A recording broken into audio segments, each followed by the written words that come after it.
The other day I was having a super boring lunch, and my coworker walked in with some delicious Mexican food. I looked at his and then I looked at mine, and I decided I was not going to continue to eat boring lunches. I went home and I learned how to make authentic Mexican rice. I learned how to make rice from a channel on YouTube called Arnytex, and I have been making Mexican rice for myself for about 5 months now. I make all of my own meals homemade, and I have been making Mexican rice in tacos, burritos, everything. It goes well with everything. And I believe that anyone can make this easy, simple recipe for themselves. First, we're going to start out with our utensils we're going to use. We're going to start out with our pot, our measuring devices, our spatula, and our measuring device, or another bowl. And then you're going to want a bowl, and then you're going to want your pot and your lid. And those are the utensils you're going to use. Secondly, after that, we're going to go to our wet and dry ingredients. Our dry ingredients is going to be, we're going to have some cumin, some garlic, some minced onion, some salt. And finally, our rice. This is you're going to have about 3/4 cups of rice.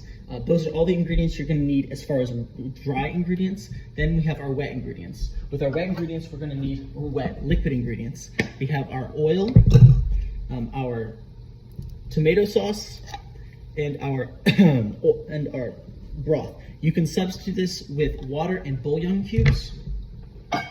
Just as delicious. That's our wet and dry ingredients. Today we're talking about how you cook it. So the cooking process goes like this. We're going to start to heat up our broth in our pan, and it doesn't really matter how long as you make this, as long as it is hot when you're getting ready to cook.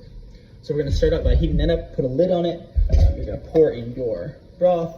Then we're going to take our rice. We're going to start to brown our rice. So we're going to take our rice here, and we're going to pour it in our pot, our pan, and we're going to pour it in with our oil. We're going to put 1/4 cup of oil in there, and we're going to start to brown it. After we've browned it for a little bit, you're going to want to brown it like a marshmallow. You're going to slowly cook it. And after we've browned it a little bit, then we're going to take our tomato sauce. Now, we're going to take our tomato sauce. You only need 1 cup of tomato sauce. We're going to pour our tomato sauce in. Now it's going to really heat up and like steam, and we're going to mix it around. We're going to want to make it into like a little paste. After you've made it into a little paste, we're going to take our ingredients that we put in this bowl, our cumin and whatnot.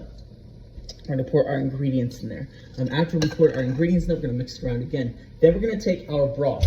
We're going to take our broth that we've been heating up for so long, and it doesn't matter if it's boiling, it just matters if it's hot. Then we're going to pour our broth in. After we've poured our broth in, then we're going to mix it around a little bit more. You want to make sure it's all loose, it's all in there. Then we're going to take our lid, and we're going to put our lid on, and we're going to leave it there, and we want it to heat up for 10 to 15 minutes. As long as it's 10 to 15 minutes, some people do 20, some people do 10. I find that 12 minutes for me works great, but 10 to 15 minutes is perfect. And you're going to make sure the lid's on at medium heat for 10 to 15 minutes. In conclusion, today I taught you how to make authentic Mexican rice. I showed you the tools, ingredients, and then I showed you the tools, ingredients you need, and then I showed you how to make it. I hope you guys can give it a try for yourselves. Any questions? Okay, that's better.